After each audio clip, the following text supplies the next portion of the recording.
All right, we're going to talk about why LinkedIn is still working, especially for outbound sales. We're going to talk about cracking the code of waking up to booked sales calls with Rob Hochstein. Rob, say hi. Hey, guys. And we're talking about how he finds the smallest hinge that swings the biggest doors. $2 million recruiting opportunity he generated through LinkedIn, getting 20 deals in the first month, setting up six-figure deals through LinkedIn, how to ask the right way in a sales conversation. And we're going to answer the question, do you have an emotional problem preventing $10 million in sales? How you can turn around LinkedIn spam into becoming your best educational source, systematically building trust, especially using video, my favorite topic. The greatest way to build trust, the process of becoming part of, how they become part of your system, and where campaigns fail, and their 4 simple secrets to great LinkedIn campaigns and outbound campaigns, and this really cool methodology that he uses that's super easy, but it's a big turnaround to book more sales calls today. All this on the Garlic Marketing Show. But before we get started, of course, it's brought to you by videocasestory.com. One of the best things to use in outbound and all throughout your marketing are your customer stories. And we've got 13 ways to generate more referrals and leads. Go to videocasestory.com/bigfish to land more of those fish in your barrel. All right, let's get started. So, Rob, before we get started, how did you get into outbound marketing? Oh, yeah, that's a great question. This was like a scratch your own itch type of genesis story. I started out like a lot of entrepreneurs in sales. And obviously, I was just pounding the phones every single day, like most entry-level salespeople. And that, I think, has how do you say it? It's got like reached like a point where you just don't want to do that anymore, especially as you evolve from sales and turn into a business owner and actually start running your own business. Then you really don't want to do those things. So the dream for me was always like the dream for any salesperson would be, what if I could just build an automated system and come in every single day, and I would have appointments on my calendar who were actually like high quality, great appointments that genuinely wanted to talk to me. That's the utopia, too good to be true universe. But that was what I was just like 100% driven and committed to building. And lo and behold, I figured it out, and we cracked the code, and we were able to do it. And for a long time, I just did it to get myself meeting and to get myself appointments and sell services. But eventually it occurred to me, like, this is a great service to sell. This is a great service to offer. And we started offering to clients, and the feedback has been incredible pretty much since we started. Nice. And you work in a lot of industries, but it's mainly B2B, correct? Yeah. So as a company, we have 2 sides. We have a B2C kind of inbound marketing side, and then we have a B2B outbound marketing side. So what I lead and I run is the B2B side. And we really pretty much we work with B2B companies, predominantly service companies that sell the generic term high ticket, but high value services. I love that. And oftentimes we find that they're the types of companies that are in really competitive industries, but it's not like the one-of-a-kind SaaS tech company where nobody else has the platform. The guys who work with us is, okay, I'm a recruiter, or I'm a video company like yours, where it's, okay, there's a lot of other people who do what they do, and there's a lot of competition, and it's really hard for me to get high-quality sales meetings consistently. Yeah, and I feel like it's an important thing. Like, inbound works to a certain extent.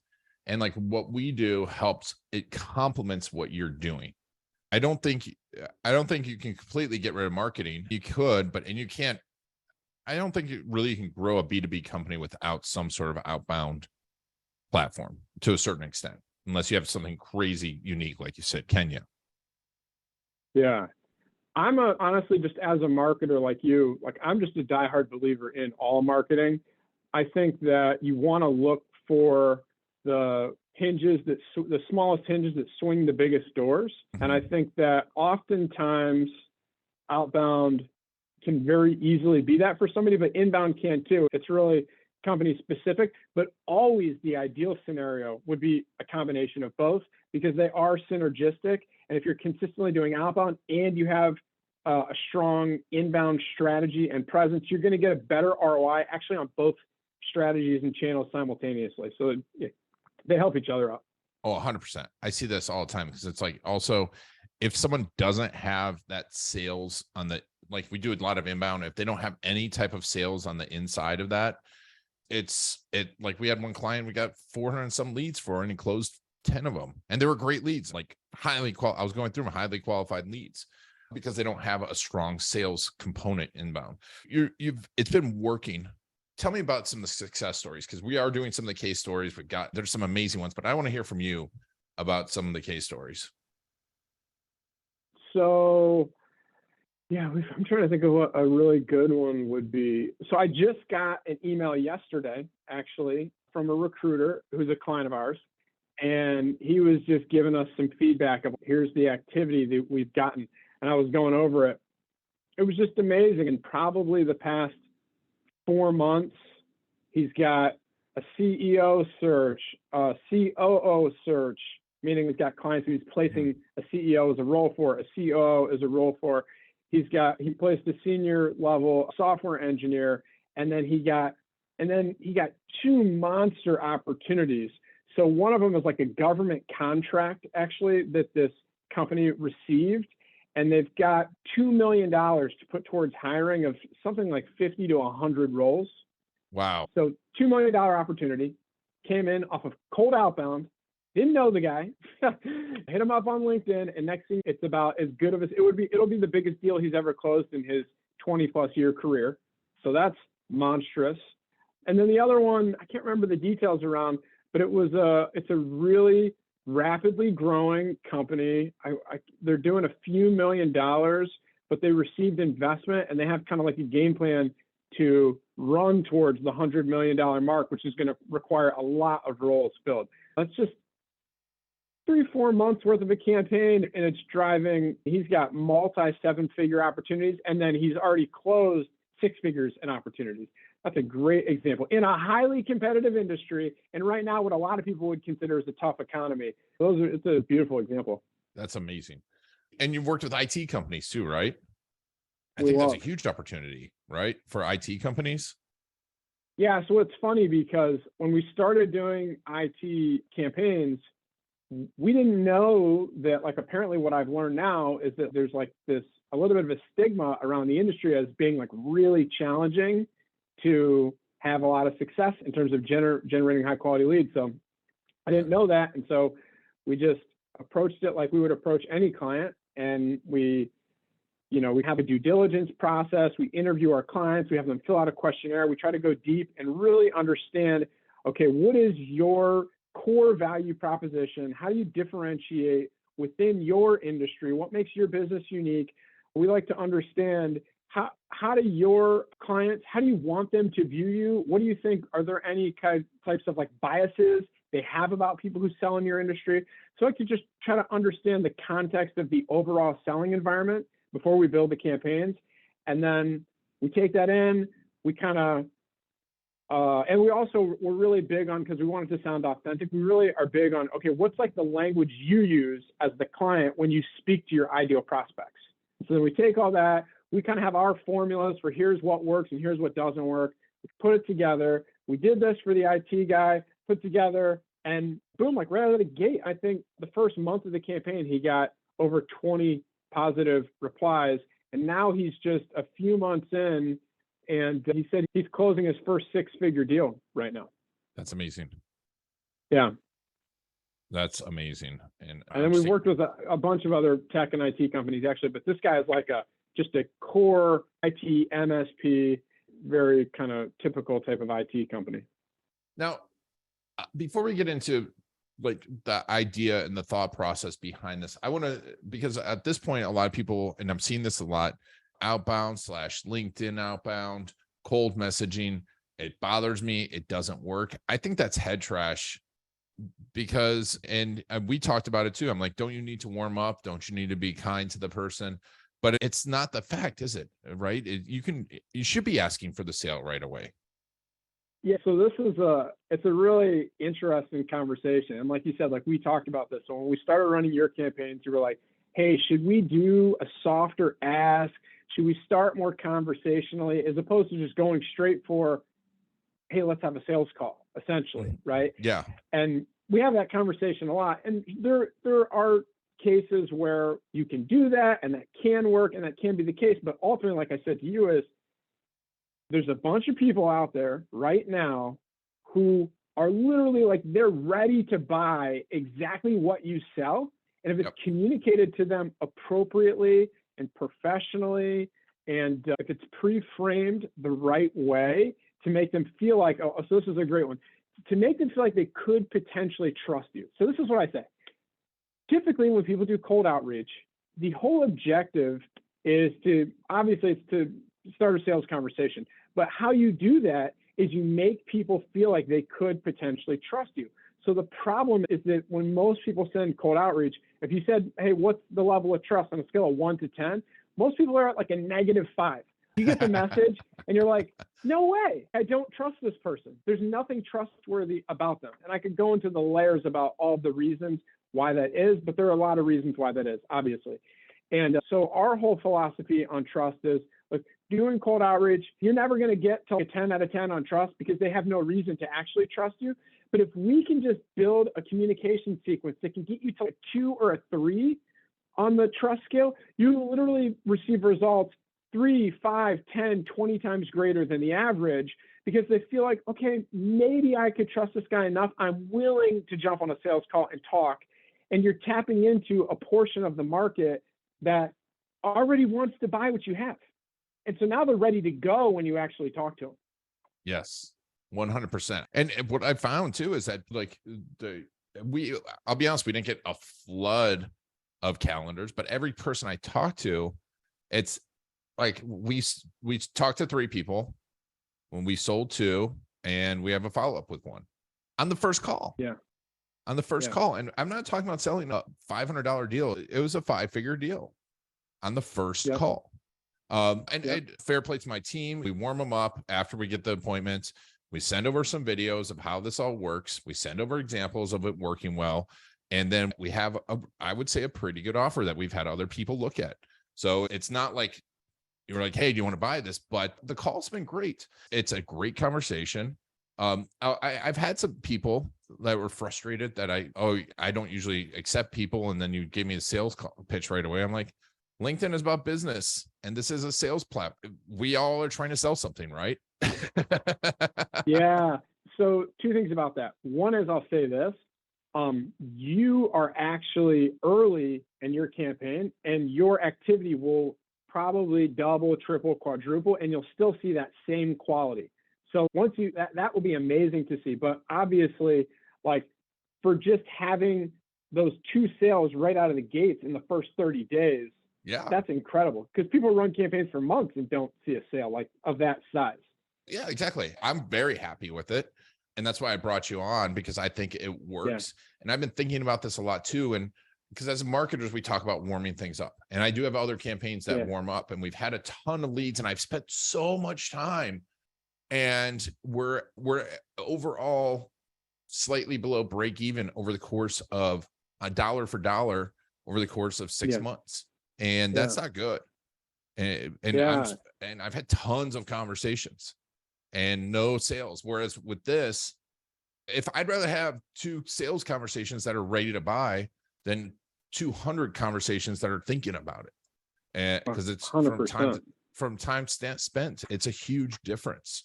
And eventually a lot of those people will be ready to buy, and they'll remember what I sell. And on a side note, complete side note, and I always forget about this. I used LinkedIn in 2005 or 2006 to almost sell a 9-figure building, $100 million building in New York City, to an insurance company. By doing that, just being like, hey, are you in the market for real estate in New York City? And That's amazing. And the one person said, yeah, we are. And I forgot about that. And it was September, because it was September 2007.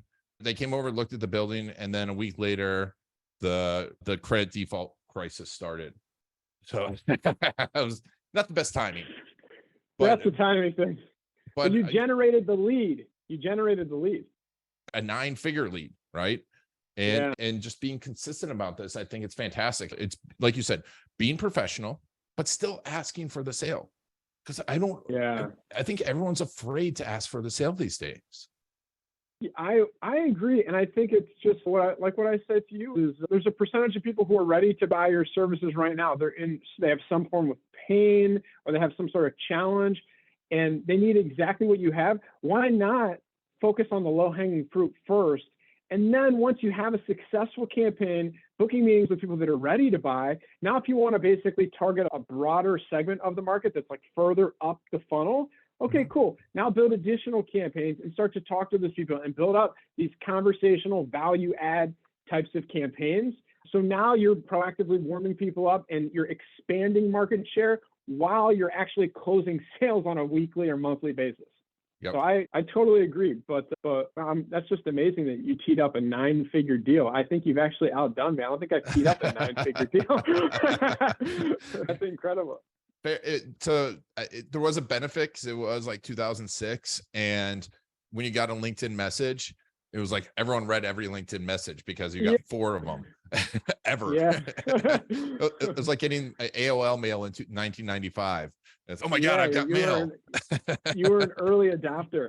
But it works. It works. It's like you said, everyone has a need in business. And it's just, if you put the right, and I've seen a few of these, and I think also, not only should people be asking and using a service like yours, but when someone reaches out to them, they should be paying attention to what they're doing and what you like and don't like about it. Because I think when people mentally say this doesn't, or this frustrates me, they are also holding themselves back.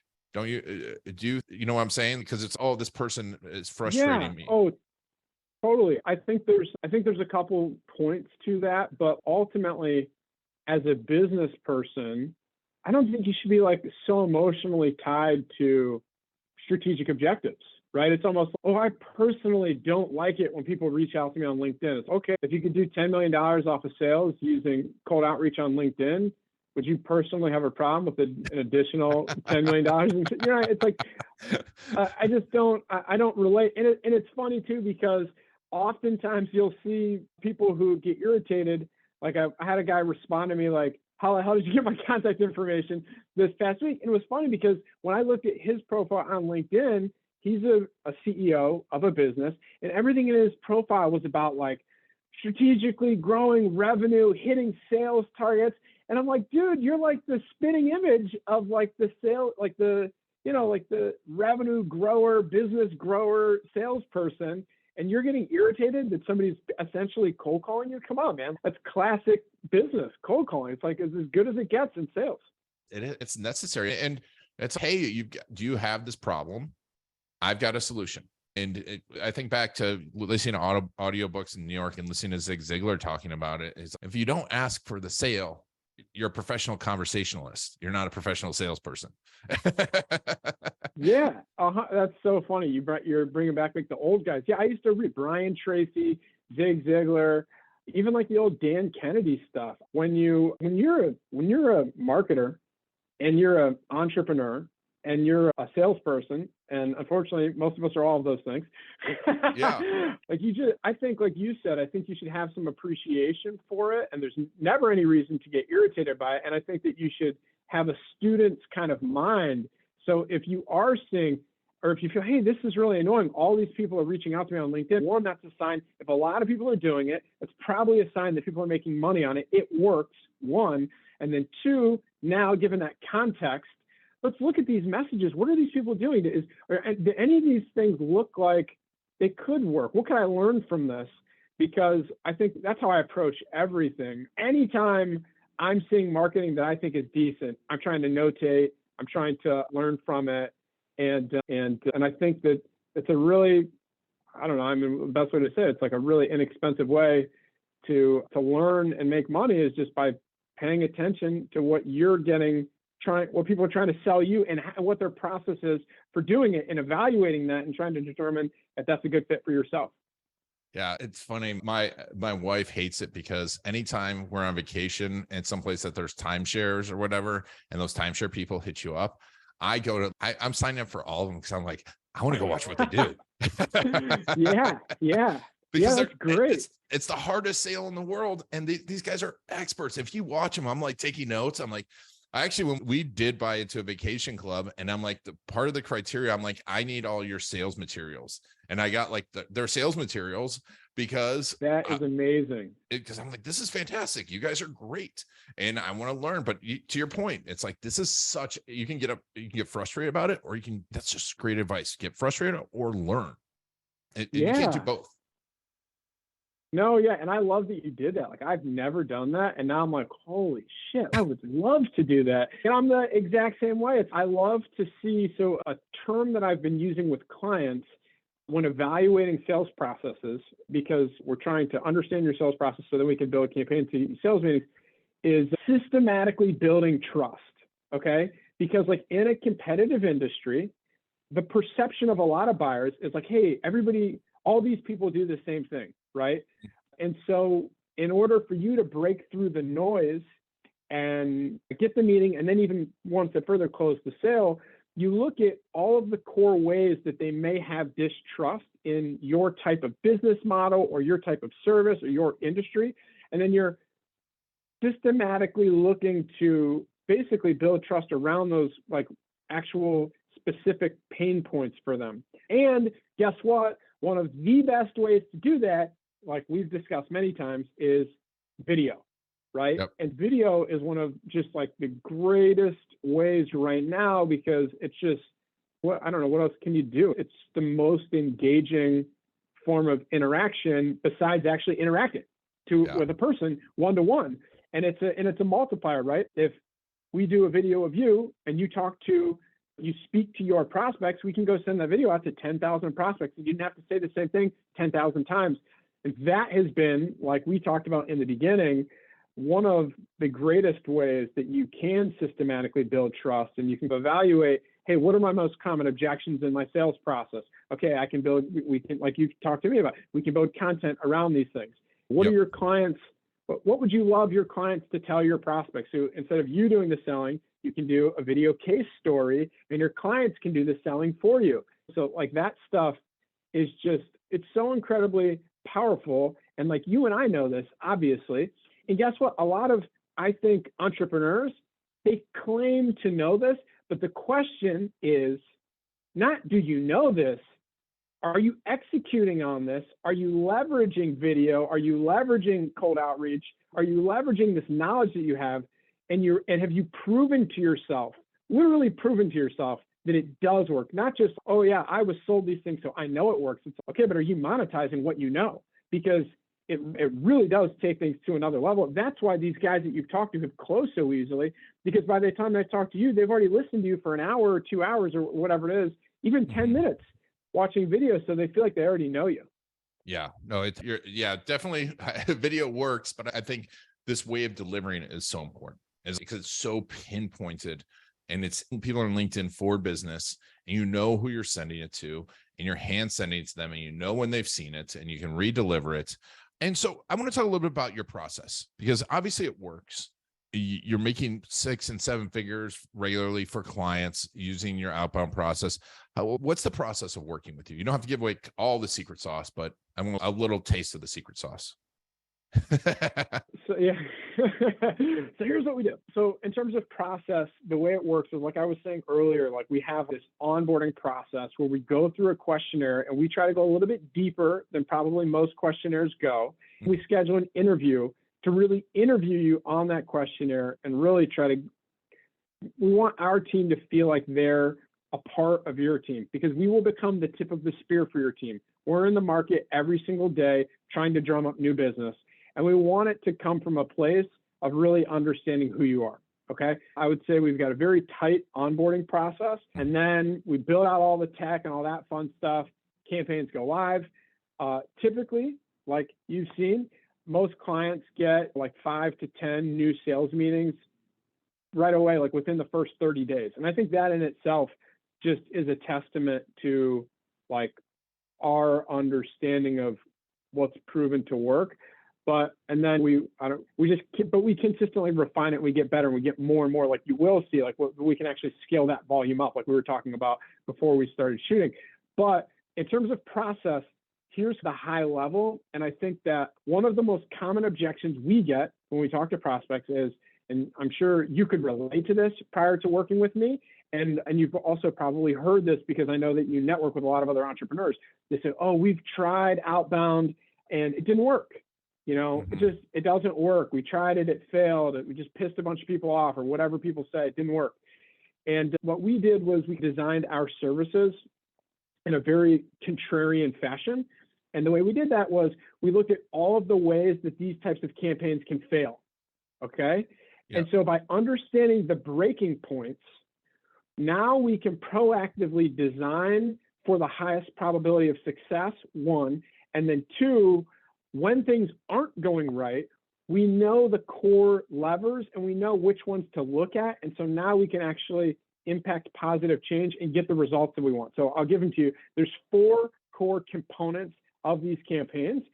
And these are, now, obviously there's a lot more to this, but these are the core fundamentals that make or break the campaign. If any one of these 4 fundamentals is off, campaign results can go to 0. And that's why I think so many people fail with Outbound. So this is what they are. And they're very common sense. If you understand B2B sales and marketing, it's very straightforward, but there's nuance in each of them. And that's what people get wrong. Okay.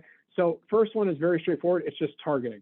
You have to target the types of people that you actually want to do business with, right? Simple.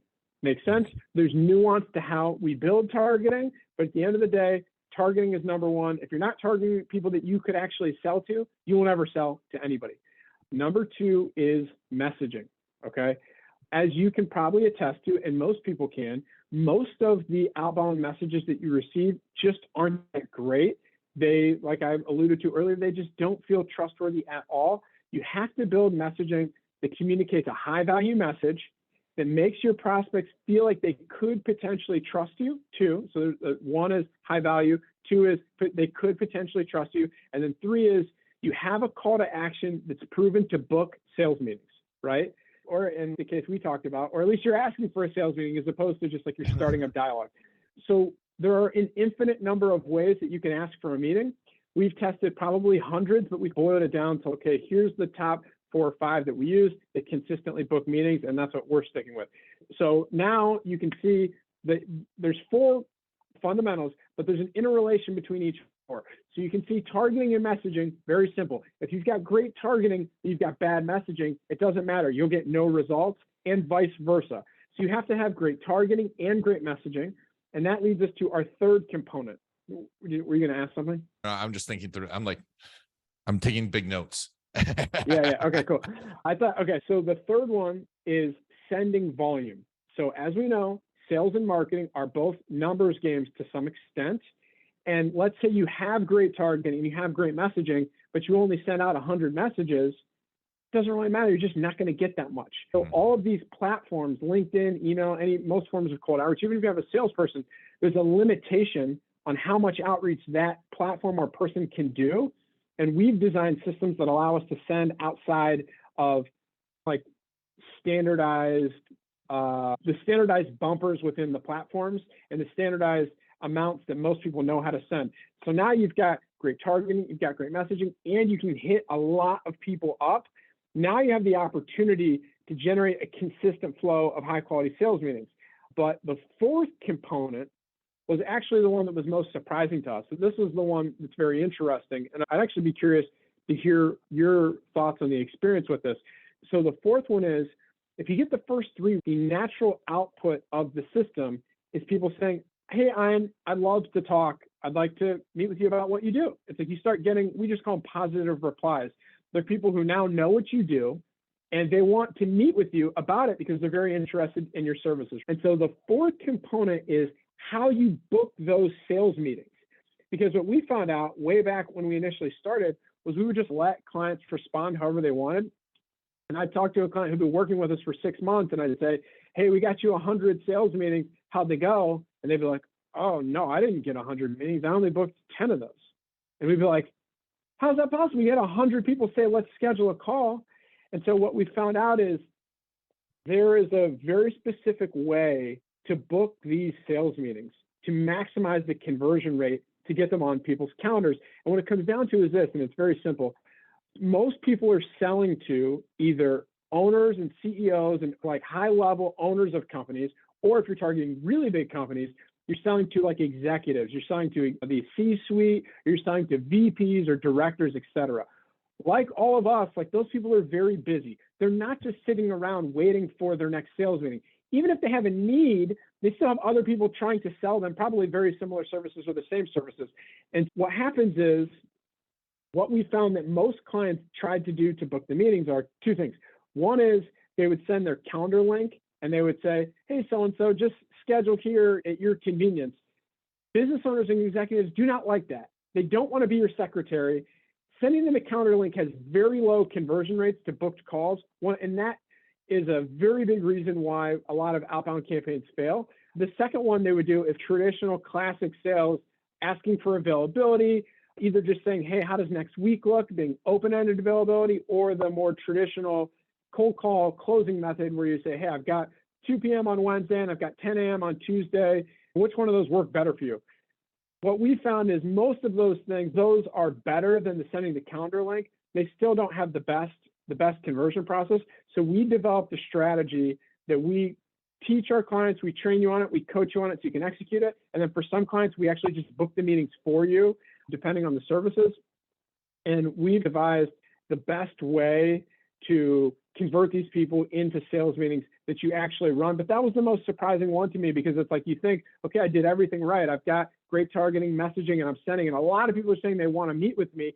Now I've struck gold, I'm good to go. And that's not the case. You have to have a proven process for locking down the sales meetings, or you still won't get them locked down on the calendar.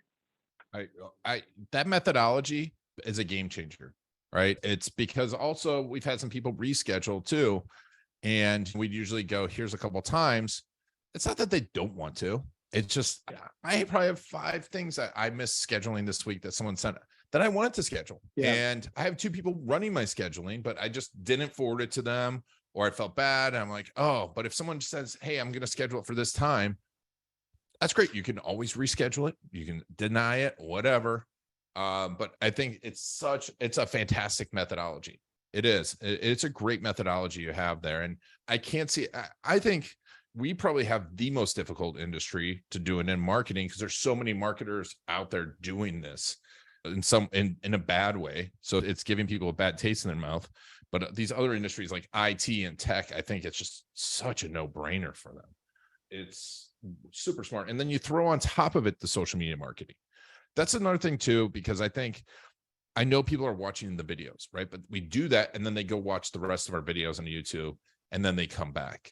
And so they're not a pure cold lead anymore. But I'm not starting with watch this video, because then they're just annoyed. I'm like, hey, do you want this? And then they go watch it. I think it's those subtle differences that makes this campaign work. Yeah. And you're building the trust, but you're pre-educating your prospects, and you're then given that context of you're introducing yourself, you're educating them, you're demonstrating what you do, all of these things simultaneously. Now you're really qualifying, you're using essentially automation to pre-qualify, because when people see all that stuff, a lot of them, if they're not a great fit, they'll disqualify themselves. And then you're also doing what you were indirectly alluding to, is like you're bringing them into your universe of all of your digital assets and your web presence. And so even if they're not ready now, 6 months from now when they are ready, like you may have made a deeper impression on them than the other guys who just didn't bring them into their universe like you did. 100%. I love that. We have people come back to us all the time and say, oh yeah, we spoke to your team 6 months ago, now I'm ready to go. And it's like, how many people hit them up over the past 6 months and they came back to us? Or in your case, you'll see they come back to you. It's the same thing. I love it. If you're thinking about outbound, you definitely need to talk to Rob, especially in a B2B space. I think everyone should be talking to him. If you have a client value over $5,000, you need to talk to him. And I think you made a good point. I like the word high value versus high ticket too. I think that because you've got to bring value to that person, and they bring value to you. They're not a ticket. You're not a show. You're building a relationship. But Rob, so the best way to get in touch with you, tell us about a little bit about Contact Pro Group. Our website is contactpromarketing.com. One of the best ways to find me is just type in Rob Hochstein on LinkedIn. I know the last name is a little bit of a mouthful, but it's Rob Hochstein. Look me up on LinkedIn. The company is called Contact Pro Group. You can also Google us, and those are the best ways to reach me. Awesome. We'll put all those links in the show notes. Rob, thank you so much for being on the Garlic Marketing Show. Yeah, absolutely, man. I had a blast. Thanks for having me. Yeah, I can talk to Rob all day about this stuff. It's fun. Thank you all for taking Rob and I on your journey. It's Benign Garlic and the Garlic Marketing Show. Make sure to give Rob a call.